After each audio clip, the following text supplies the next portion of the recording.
石狩な。札幌から北方へ走った先、石狩の道の駅にいるよ。屋台で買った焼き鳥、美味しかったね。でもお肉もいいけど、魚が食べたかったな。仕方ないよ。炭火焼きの匂いには誰も逆らえないからね。わかってらっしゃる。ということで、次に行く道の駅は、当別町の道の駅、北欧の風、道の駅当別だよ。ふむふむ。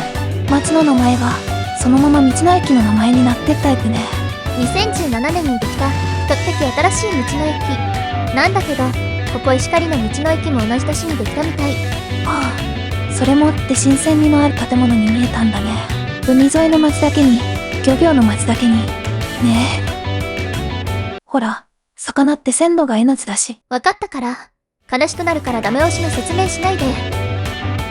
ちなみに最新の道の駅ってどこなの？ 2025年にオープンした、古平町の道の駅、古平ドラコミュージアムだよ。タラコか。結局、魚介なんだよな。ということで、今回は当別町の道の駅へ行くよ。オッケー。最短ルートを選ぶと石狩に行った時と同じような道になるから、少し長くなるけど、内陸の道を選んでいくよ。オーケー丸牧場。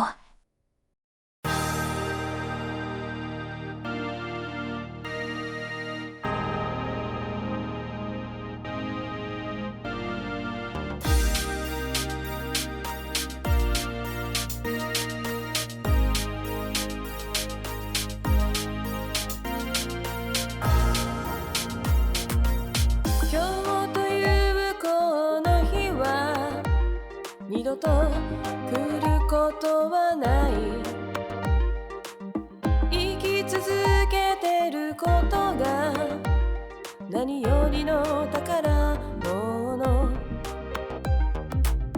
目が覚めたら明るい希望の光があなたのもとへ必ず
あなたとの出会い、一つ一つを教えてくれた大切な毎日。空を見上げて輝き続ける星たちがこれからもずっと見守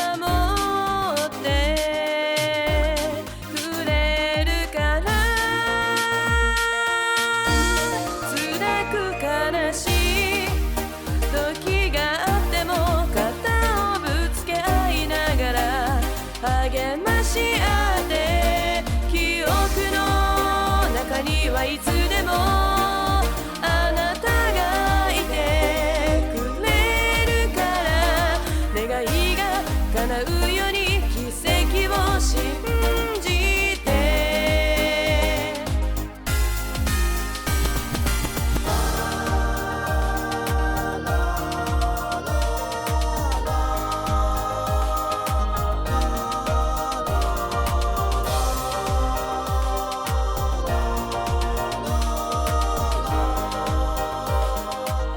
なんだろう、赤色の家があるよ。スウェーデンヒルズゴルフクラブの建物だね。なんだ、会社の建物なんだ。ああ、でもここからしばらくは当別町のスウェーデンヒルズ地区だから、似たような北欧様式の住宅が立ち並ぶあたりを通るよ。嘘。本当に？土道の岩見沢石狩線で行ってた町のこと？そうだよ。当別町は北欧の国、スウェーデンのような気候で、スウェーデンとの交流も含め、建設された地区みたいだね。いいね。てっきり通ることはないと思っていたよ。偶然にも道の駅にクルット城にあったからね。励まし合って記憶の中にはいつでもあなたがいてくれるから願いが叶うように奇跡を信じて。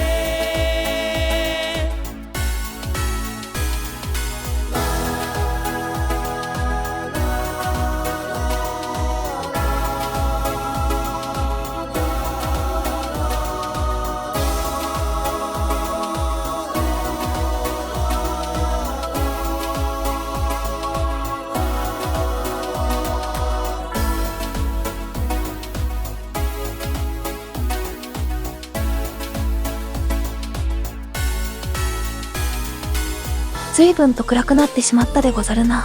大丈夫？そろそろ眠くなってきたよ。道の駅に着いたらコーシー飲んでカフェイン補充しなくちゃ。ござる。コーシー、一体いつの時代を意識してるのさ。ということで、ここは当別町の道の駅だよ。当別の当別だ。まあそんなのだけれども。この道の駅のデザインもスウェーデンを意識した作りになってるね。特徴的な回路の壁面、三角屋根が可愛いよね。途中のスウェーデンヒルズもそうだったけどさ、暗くてよく見えなかったよね。そうだったね。まあ、機会があればまた通るよ。道の駅には、当別町産の農作物や畜産物を使った飲食店、農産直売所のほか、24時間営業のコンビニもあるから、利便性にも長けているよ。その町の食材が味わえるのはいいね。札幌も近いから、利用する人は多いだろうね。スウェーデンから生まれた世界最大の家具量販店、IKEA が、北海道で初めての出店を、期間限定でこの敷地内にしているみたいだよ。内地にしかなかった、あの IKEA が、ここでもまさかのスウェーデンつながり、ということか。やはり持つべきものは友。ではなくスウェーデンってことだね。それはちょっと極端すぎるかな。トリマスタンプをした。これで4カ所目だね。今日は札幌から石狩を取って当別まで走ったけど、ちょっと運転も疲れたし、続きはまた今度だね。ゆっくり休んでまた次回だね。ところで、スウェーデンヒルズ地区を通る次の機会っていつ？さあ、暗くなってきたし耐えろうね。予定は未定ってことか。